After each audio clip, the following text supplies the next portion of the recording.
Peut-on spéculer aujourd'hui en achetant un camping-car? Dans spéculation, c'est un terme un peu capitaliste, on va dire. La belle époque, oh oh. La belle époque, oh oh. La belle époque, la belle époque. Pour me champagne, love me insane.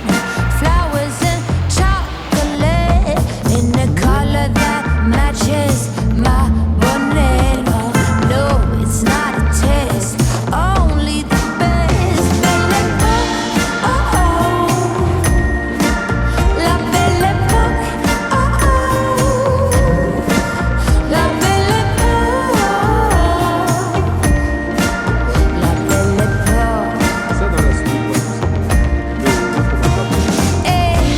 Planes with my name and dinner at restaurant Le Maurice. Oh no, no, it's not a diss. I only drink fizz to fizz. Oh, oh, throw me a kiss. Belle époque, oh oh. Sweet belle époque, oh oh. La belle époque, oh oh. Belle époque.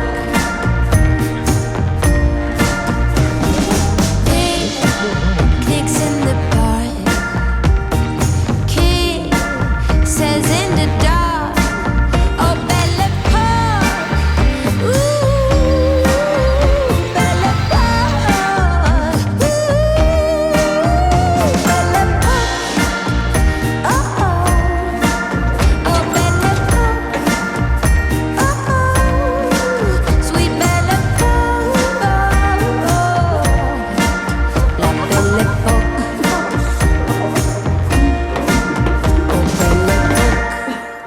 On parle plus vraiment de spéculation aujourd'hui. Aujourd'hui, on va plutôt parler de sauvegarder son argent. Parce que la spéculation, elle est valable quand la monnaie est plus ou moins stable, le prix des matières est plus ou moins stable, et du coup, tu vas acheter un camping-car à un prix, tu vas le revendre à un an plus loin, le coût des choses va pas augmenter, et tu vas récupérer de l'argent en plus. Ça, tu peux le faire sur des courts délais. Si par exemple, tu as acheté aujourd'hui et tu vends dans 15 jours, ben oui, là, c'est de la spéculation, pure spéculation, et tu prends un gros paquet d'argent d'un coup. Dans le cas précis, dans ce que je vais te raconter aujourd'hui, c'est plus une sauvegarde qu'une spéculation. Ça veut dire que tu vas acheter ton camping-car aujourd'hui, tu vas le vendre dans 6 mois, 1 an, et le coût des choses aura de toute façon augmenté. Donc tu vas juste récupérer l'argent que tu avais 6 mois avant, plutôt que de le laisser moisir. Ben oui, il va suivre un peu l'évolution du coût de la vie. Et Dieu sait qu'aujourd'hui, le coût de la vie, ça explose complètement. Je t'explique une situation. Tu signes un bon de commande. Tu vas chez un concessionnaire, tu signes un bon de commande pour un véhicule dont tu sais que, bah oui, il y a de la demande, hein. Tu sais qu'il y a beaucoup de ventes sur cette implantation-là, sur cette marque-là. Tu fais complètement abstraction de la marque, t'en as rien à foutre, en fait, c'est pas ton problème, tu veux spéculer. À la limite, tu pourras t'en servir si jamais il arrive, hein, mais bon, tu pourras aussi le revendre aussi sec. Tu vas signer ce bon de commande, tu sais que tu as 2 ans devant toi avant de recevoir le véhicule. C'est à peu près les délais qu'on donne aujourd'hui pour certaines marques. Tu commandes aujourd'hui, tu reçois dans 2 ans. Bon, il faut bien s'assurer que ton bon de commande, il soit bloqué. Ça veut dire que on n'a pas moyen de dire le coût de la vie a augmenté, du coup, ta commande va suivre le coût de la vie. Je le dis parce que je l'ai entendu dire en Allemagne par un ami qui m'a dit que les camping-cars ayant pris une grosse augmentation, ben en Allemagne, dans leur clause, ils peuvent dire tu vas devoir payer plus cher parce que aujourd'hui, tout est plus cher. Voilà, ça existe. Hein. Il y en a en France, je pense pas que ce soit possible. Je pense que les prix sont bloqués au moment où tu as passé ton bon de commande. Voilà, donc tu passes ta commande. À la limite, tu finances une bonne partie en fait. Hein. Comme ça, la vente est couverte. Hein. Tu as versé ton acompte. La banque ou l'organisme de crédit couvre l'achat par une demande de financement. Cette demande de financement est acceptée. Attention de ne pas la prendre avec la garantie optionnelle, parce que sinon tu vas te retrouver à avoir des pénalités. Tu t'assures bien qu'au moment où ton véhicule arrive, si tu veux rembourser, c'est sans pénalité, sans intérêt. Et là, tu n'as plus qu'à attendre. Au moment où ton véhicule arrive, ben oui, le financement va payer le véhicule, tu vas récupérer ton véhicule, tu vas pouvoir le vendre aussi sec avec l'augmentation qu'aura subi ce véhicule pendant les 2 années. Parce qu'en fait, les constructeurs ont extrapolé des scénarios. Ça veut dire qu'au moment où ils font leurs affaires, ils sont bien obligés, au moment où ils font leurs commandes pour avoir les châssis, ils sont bien obligés de réfléchir à ce que peut devenir le marché. Mais ils ne peuvent pas non plus exagérer. S'ils te collent une augmentation comme celle qu'on aura certainement dans 2 ans, eh ben, tu ne vas pas commander ce véhicule. Donc il faut que ce soit quand même modéré. Donc ils extrapolent le nouveau prix et ils sont souvent en dessous de la réalité. Ce qui explique qu'aujourd'hui, il y a des gens qui reçoivent leur véhicule, ils l'ont gardé 6 mois et le concessionnaire les démarche pour savoir si toutefois ils veulent le vendre, tu vois, parce qu'ils sont prêts à le payer plus cher. Ça, c'est arrivé plein de fois et ça arrive encore aujourd'hui. Parce qu'ils ont des demandes de clients qui veulent absolument ce modèle, mais eux, ils ne l'ont plus, puisqu'ils te l'ont vendu. Hein. Donc tu joues presque de tampon, tu fais presque le stock d'un concessionnaire aujourd'hui. Hein. À la limite, tu vas revoir ton concessionnaire au moment où tu viens de recevoir ton véhicule et tu lui dis « ça vous intéresse ?» Et peut-être qu'il te le paye plus cher. Bon, imagine aussi une personne qui veut ce véhicule absolument et qui n'a pas envie de se tamponner les 2 ans, eh ben, s'il te trouve toi avec un véhicule neuf, il va bien être content de pouvoir te l'acheter. Ça, c'est valable que pour les véhicules qui ne dépassent pas un certain seuil. Hein. Il est clair que si tu t'amuses à commander un Le Voyageur à 180 000 balles, je ne suis pas sûr que 2 ans plus tard, tu arrives à le vendre le lendemain au même prix. Hein. Peut-être que même le concessionnaire il va dire « non, mais moi, j'en veux pas, tu le prends, ton truc. Hein. » Ça, c'est un premier point. Alors, au moment où tu vas revendre ce véhicule et que tu vas récupérer cet argent, bah, tu auras certainement l'occasion de récupérer plus que ce qui t'a coûté. Et là, en fait, comme l'augmentation des choses, tu le vois bien, hein, aujourd'hui, je vais prendre l'exemple du bois, par exemple, parce qu'on est en plein dedans avec Eva, sa petite maison, le bois aujourd'hui. Bon, tu commandais une stère de bois il y a une bonne année, on va dire, c'était 45 balles à peu près, hein, dans le centre, hein, sans aller sur la Côte d'Azur. Sur la Côte d'Azur, on était plus autour de 75-80 balles, c'est ce que mes parents payaient. Et puis, là, on arrive où tout explose en fait. Hein. Donc aujourd'hui, une stère de bois, bah, ça peut aller jusqu'à 120, 130 balles aujourd'hui. 120, 130 euros. Et dans les campagnes, ben, ça peut atteindre 75, 80 euros, tu vois, où tu payais 45 balles. On suppose que, par exemple, tu as un grand hangar, on suppose que tu as un peu d'oseille et tu as envie d'avoir du chauffage pour plusieurs années, tu te commandes une semi-remorque complète de bois, et puis tu t'amuses à dépanner un peu tes copains, tu vois, en leur vendant la stère de bois un tout petit peu moins cher que le prix auquel elle est proposée en ce moment. Et ça y est, hein, ton stock de bois, il est payé en fait. Hein. Il est payé par la marge que tu vas faire quasiment. Voilà. Ça peut s'appeler, ça peut s'apparenter aussi à de la spéculation. Hein. Si tu avais aujourd'hui eu moyen de stocker du gasoil au moment où il était à 1,30, il est même arrivé jusqu'à 1 euro pendant le Covid, imagine un peu ce que tu aurais gagné dans tes poches aujourd'hui en ayant ce gasoil en stock et en pouvant alimenter ta voiture avec le gasoil que tu avais payé 1 euro ou 1,10 €, tu vois. Voilà. Donc on est un peu dans le même schéma. Alors il y en a qui vont me dire « ouais mais Pascal, c'est n'importe quoi, le camping-car se vendra plus de toute façon ». Il y en a beaucoup qui l'ont dit. Hein. J'ai beaucoup de messages qui disent que quelquefois on présente un véhicule d'occasion et il y en a plein qui disent « ça se vendra pas ». Et puis au final, le lendemain matin, il est vendu. Hein. Le problème, il n'y a pas le problème en fait. Aujourd'hui, si tu regardes l'évolution du camping-car, auparavant, le camping-car c'était un loisir de retraités. On avait quasiment que des retraités dans les camping-cars, et si bien que quand tu roulais en camping-car ou t'achetais un camping-car, tu disais, bah moi j'ai un camping-car, Nana, elle t'a regardé, elle disait, tu es un vieux, toi, tu vois, c'est un truc de vieux, le camping-car. Bon. Aujourd'hui, le camping-car, tu vois bien, la clientèle change. D'ailleurs, tu te reconnais plus, tu fais du camping-car, tu te reconnais plus dans les camping-caristes, en fait. Tu te dis, ouais, c'est tout des nouveaux, machin. Mais voilà comment fonctionne le marché. C'est pas vraiment une politique de terre brûlée, c'est une politique de renouvellement, où tu vas avoir les anciens qui vont craquer, ils vont s'arrêter parce qu'ils vont dire c'est devenu trop cher, on peut plus stationner, les gens sont cons, y a tout un tas d'incivilités et toutes ces choses-là, j'arrête le camping-car, et t'as les nouveaux qui arrivent, ils découvrent, et ça avance comme ça. Et c'est comme ils sont modifiés en fait. Ils se modifient, c'est plus les mêmes. Ils ont plus la même utilisation de ce que toi t'aurais pu faire de ton camping-car. C'est un peu les enfants aujourd'hui. Les enfants qu'on était avant, c'est plus les enfants d'aujourd'hui. Et aujourd'hui, ils arrivent dans un nouveau monde en fait, un monde que nous on n'accepte pas. Mais eux, c'est leur quotidien. Ils se rendent pas compte. Et voilà, et la vie, elle avance comme ça. Et c'est tout partout comme ça. Je vais citer en exemple l'ami que j'ai à Miami, hein, je ne veux pas le citer son nom parce que ça ne servira à rien, il a une boulange à Fort Lauderdale, et lui, il gagne bien sa vie, hein, il est français, il est allé s'installer là-bas, et voilà, il a cassé la baraque, hein, vraiment, et du coup, il dit, je vais faire mes vacances en camping-car. Alors, aux États-Unis. Donc, il s'intéresse, il loue un véhicule, puis il se rend compte que c'est vachement demandé, et que le prix de la location, il est exorbitant, tu vois. C'est très cher.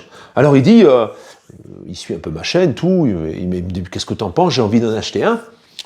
Et là, on échange le prix d'un camping-car aux États-Unis. En fait, le prix d'un camping-car aux États-Unis qui correspond ici en France à un Chausson ou un Challenger, alors les gabarits sont différents, bien sûr, hein, les véhicules sont plus gros, c'est entre 120 et 140 000 balles. Où tu vas payer aujourd'hui un Chausson 70-80, tu vois, au maximum. Donc tu vois un peu la différence. Et moi, je me souviens d'une période où je m'intéressais au camping-car américain et du marché du camping-car américain, où les camping-cars étaient moins chers que chez nous. Hein.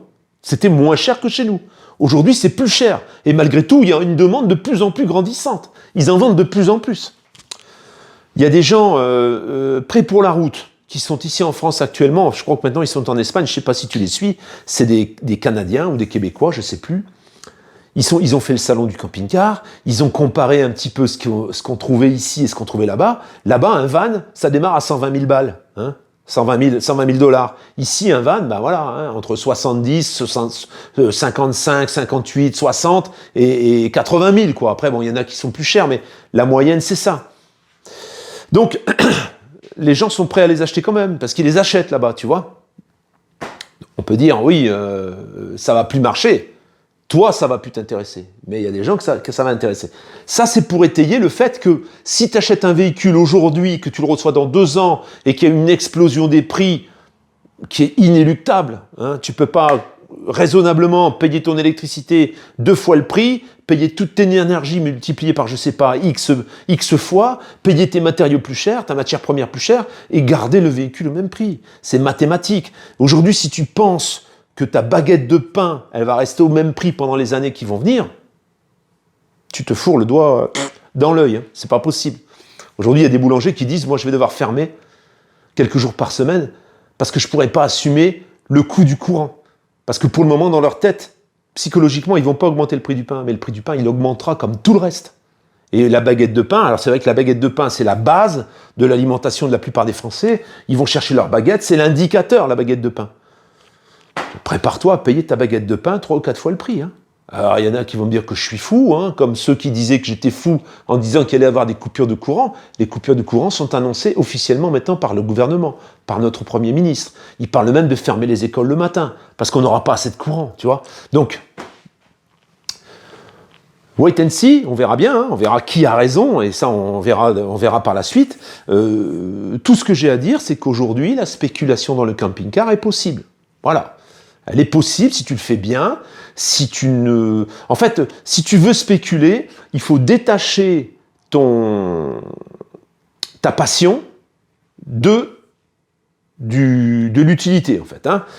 Je m'explique. Ça veut dire que au moment où tu vas aller voir le camping-car pour l'acheter, tu te fous de ce que tu veux acheter, en fait. Faut pas y déposer de la passion et de l'envie. Il faut vraiment le faire d'un point de vue stratégique, tu vois, et il remplira le même office. Il te conviendra pas parfaitement, mais de toute façon, tu t'en fous, puisque ce sera pour gagner de l'argent ou pour préserver ton patrimoine, pour préserver ton argent. Voilà, pour éviter de continuer, parce qu'en fait, c'est quoi l'inflation et l'augmentation?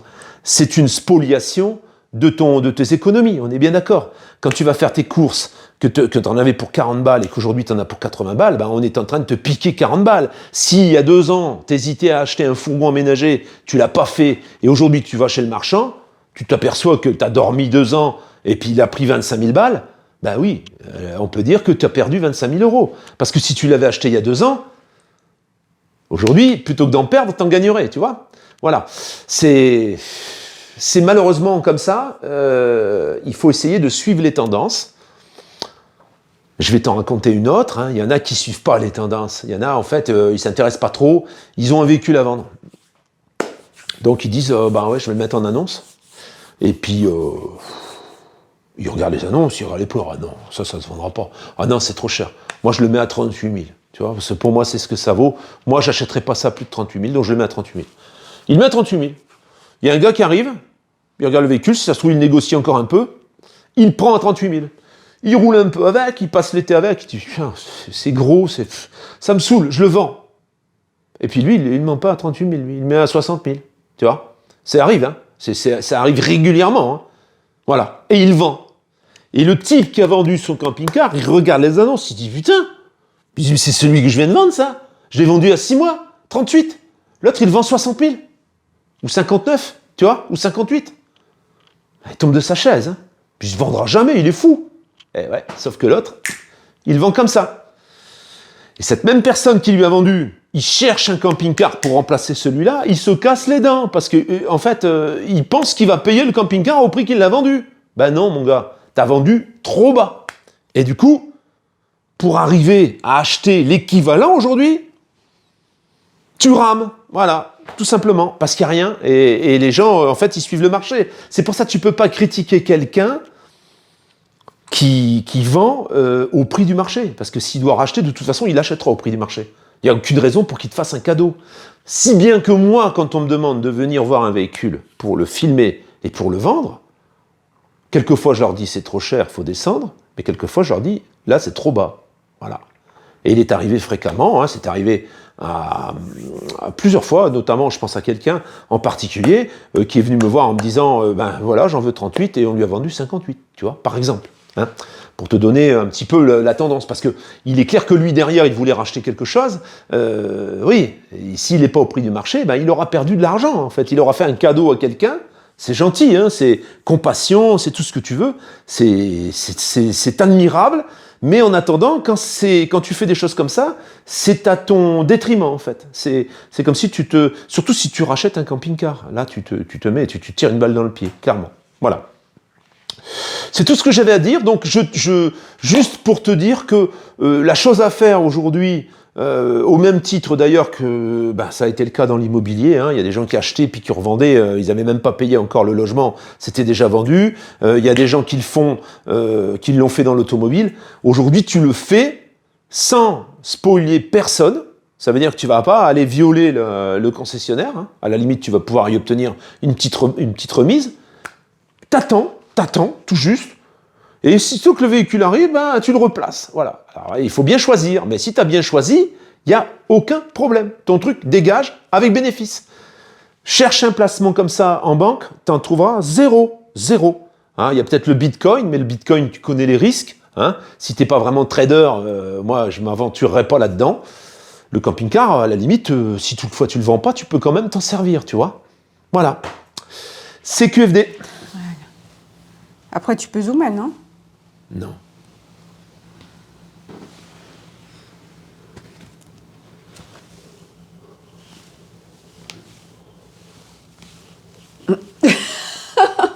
C'est bon, tu filmes?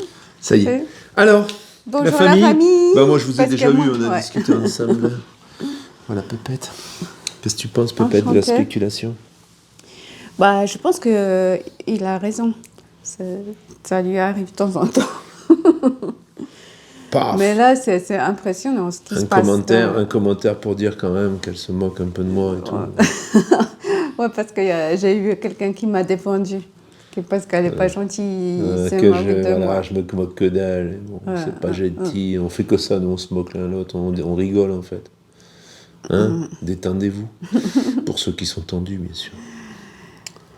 Ben, moi, en regardant Ella Pascal, tout ce qu'il fait dans mon camping-car, ça me fait de plus en plus Alain, si tu nous vois, t'habitues pas trop à mon camping-car parce que peut-être je vais te rembourser les sous si je gagne l'auto. Mais c'est vrai que là, c'est une folie. Le prix des camping-cars à quel ils se vendent, c'est énorme. Le prix, et puis il y en a pas. Il n'y a rien, en fait. Il n'y en a pas. Si tu vends ton camping-car, en ce moment, j'ai de la demande sur du gros, en fait. Hein. Tu vois, style Cartago, Q68, ces gros véhicules, j'ai de la demande là-dessus. Donc, n'hésite pas. Hein. Même si tu as autre chose, hein, n'hésite pas. Voilà. En tout cas, mes vêtements dans la boutique sont là. Mes vêtements sont là. Voici. Regardez les yeux, ces Ah, yeux-là, qui que les yeux là. brillent dans le T'as dans vu le noir. les yeux, ils brillent aussi. Les yeux lesquels vous préférez? Voilà, tu vois. Et je n'ai partout. Là, j'ai une patte. Et là, Et là, là, j'ai- partout. Ouais. Tu te calmes. Alors, n'oubliez pas ma boutique, il y a plein Il y de a sa soldes boutique, pour c'est des les soldes. Hein, cadeaux. c'est les soldes. Et le stock, il diminue. Il diminue les stocks. Attention. Année prochaine, nouvelle collection. Et encore, bah là, ça y est, l'usine a démarré. Ah. Enfin, la fin de la semaine prochaine, je pense que j'aurai les produits. Enfin. Ouais. C'est là, Et en alors, ce tout moment ce qui est là. pantalons, les vestes, encore une fois, je répète, pantalons, femmes, hommes, les vestes que vous avez commandées et le gilet sans manches. C'est ça. Ne vous impatientez, Ne vous s'il vous plaît, impatientez pas pas, trop, ça ça vous vient. plaît, Ça t'es arrive.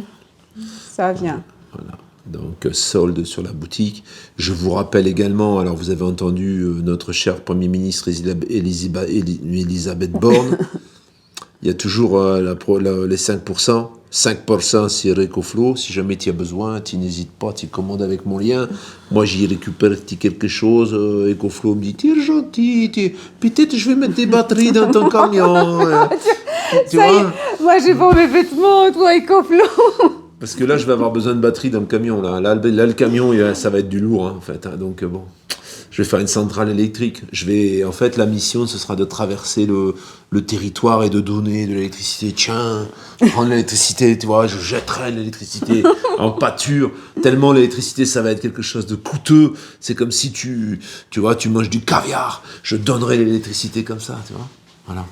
Moi, j'aime bien le président Macron parce que là, dans ma maison, vu qu'elle est petite, il va me donner Les chauffages. le chauffage. Il va te me dire, donner toi, tu es bonne tête, je te donne le chauffage. Le poêle, je suis en train de le faire poêle. un dossier, le poêle Tu- à 1 euro. C'est là toute la débilité profonde de l'écologie. Excuse-moi, et si tu es pour l'écologie, je te respecte, mais là, en fait, on donne des subventions. Écoute bien, hein. Tu as une subvention pour l'achat d'un poêle à granulés, selon tes revenus. Eva a de tout petits revenus, donc forcément, elle bénéficie de cette possibilité. Le granulé, aujourd'hui, il est multiplié par 3. Ça veut dire que pour avoir 15 kilos de granulés aujourd'hui, c'est entre 10 et 15 balles selon les endroits. 10 et 15 euros pour un sac de 15 kilos. Le sac de 15 kilos, dans un poêle à granulés de 8 kilowatts, 24 heures. Voilà. Tous les 24 heures, tu vas mettre 15 balles dans ton poêle à granulés. À cause de l'Ukraine, à cause de la guerre. Et moi, je pensais que c'est pas possible d'avoir poêle à bois, des vraies bûches, et finalement, c'est possible. Voilà. Alors, si vraiment il fait froid, comme là-bas il y a plein de forêts, je vais Elle peut aller chercher le marotte, elle va le marotte avec ce barouette, elle va cueillir du bois, elle peut aller dans les champs, elle comprend pas. Elle, hein. Oh, je savais pas qu'il y avait un propriétaire, elle va tout mettre dans son truc. Ah. C'est comme là, elle a déjà repéré qu'à côté il y avait un potager, tu vois. Oh, il y a des légumes là. Voilà, tu vois. Hein, tu vas te faire gronder encore que tu ouais, je fous sais mon bien, gueule. je sais bien. Je sais le fais exprès. Non, des petites branches, même des petites branches. Des petites branches. Demain, on filme un véhicule. 2, normalement 2. La semaine prochaine, je filme 3 véhicules, donc tu vas avoir de la visite, là. Hein.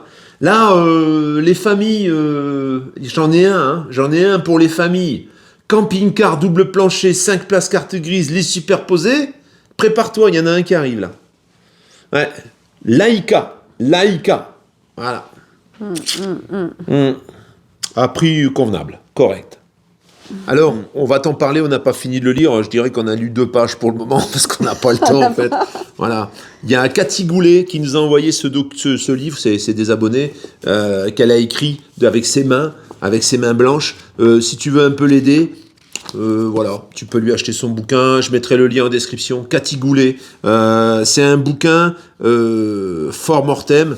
Alors, je t'explique, je vais te lire la préface, enfin le truc, voilà.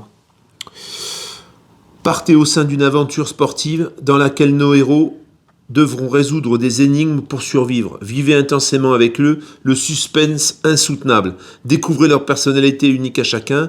Parviendrez-vous à connaître avant eux leur propre destinée? Et vous, chers lecteurs, en parcourant les grandes lignes de cet univers incroyable, saurez-vous découvrir le mystère spécialement créé pour vous qui s'est glissé dans cette œuvre. Voilà. Ça veut dire que là, tu vas être dans le suspense. Peut-être tu vas faire caca ta culotte, on ne sait pas. Peut-être que tu vas découvrir l'énigme. Mais voilà. Alors nous, au moment où je réduirai un peu, que j'aurai un peu plus de temps, je vais le lire. Il est disponible. Et il faut que tu lises les livres que moi je t'ai offert pour Aussi. l'anniversaire. Il me fera un livre d'anniversaire et tout. Et voilà. Moi, je sais pas lire en plus. Alors. Le temps qu'il apprenne. Tant que j'apprenne à lire, après je commencerai. Parce que bon, je suis autodidacte, tu comprends. Bon. Donc voilà, hein, si tu veux rendre service à une abonnée hein, dans la famille, c'est la famille ça, hein, qu'elle écrit un bouquin. Voilà. Allez, ça marche. Ciao. Mais ne vous mettez pas tous à écrire des bouquins. Ouais, parce que là, on va pas présenter que des bouquins, je vous le dis. Hein. Nous, au départ, le thème, c'est le camping-car. Tu vois ce que je veux dire? Bon. Et mes vêtements. Ah, c'est vêtements. Attention, c'est bon. C'est tout, Pépette. On va peut-être les laisser, là, parce qu'ils ont peut-être autre chose à foutre. Oui. Bon. La famille, à très vite. Dans la semaine, tu vois, je vais faire des petites vidéos plus courtes. On va voir ce que ça donne. On va essayer. On va tout tenter, en fait. On se remet en question perpétuellement. On se dit peut-être les gens ne s'abonnent pas parce que nos vidéos sont trop longues. On s'est dit peut-être. On va essayer. On va voir. Voilà. Il y en a, ils vont dire, je te l'avais dit. J'aurais dû faire des petites vidéos comme ça de 5 minutes. Hein? Bientôt, on va faire une chaîne de comiques comme... On n'est pas trop comiques, on est plutôt tristounés. On leur donne la morosité, là. Aujourd'hui, toute la journée, ils vont regarder par terre. Ils vont tous se jeter, acheter des camping-cars et revendre 3 fois le prix. Ben ouais, mais bon, si tu le fais pas, et les autres le feront à ta place, t'inquiète pas. C'est ce qu'il y en a, les gens le font tout le temps. Ça, si t'as un voisin qui dit « Oh, j'ai ça à vendre, je sais pas trop, machin. » Ah bon, toi, ça à vendre, tu vois? J'en entends, là, mais j'en entends. Là, j'ai un collègue que j'ai vu cette semaine. Il me dit... ils ont fait une succession malheureusement, et alors il a un camping-car, bon, et ils l'ont évalué à 8000. C'est à 8000 balles le camping-car, il est nickel, il roule et tout. Et le gars à qui on l'a évalué, il dit ouais, on me l'a évalué 8000, mais ça les vaut pas. Il dit, ça les vaut pas, il dit. D'accord. Tu vois, c'est tout la débilité du truc, quoi. Et les gens, alors, c'est pas de leur faute, eux, ils sont restés au moment où ils l'ont acheté et ils se sont pas rendus compte qu'entre-temps, il y a eu un raz-de-marée, il y a eu une tempête, il y a eu tout ce que tu veux. Et c'est pas fini, Voilà, ma chatounette et moi, on te laisse, hein, ma pépette. Oui. Et puis on te dit à très vite. À bientôt, à la semaine prochaine. À tout bientôt. Ciao, Ciao, et te ciao. précipite pas dans les magasins, c'est la folie là. Il y a les bouchons partout, ils ont touché la paix, ils sont fous. Il faut qu'on aille Et nous, on va devoir faire les courses, et choisit tout le temps faire les courses le samedi. À Fraîche, il n'y a pas beaucoup de monde. À fraîche, ouais. Allez. Ciao, ciao, à tout ciao. bientôt. Ciao. Voilà, c'est...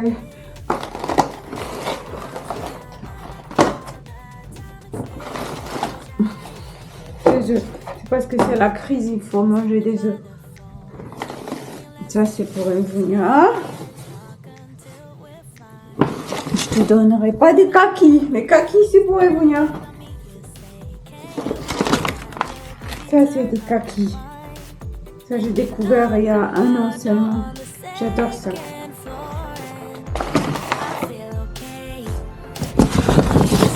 Là, c'est du poisson.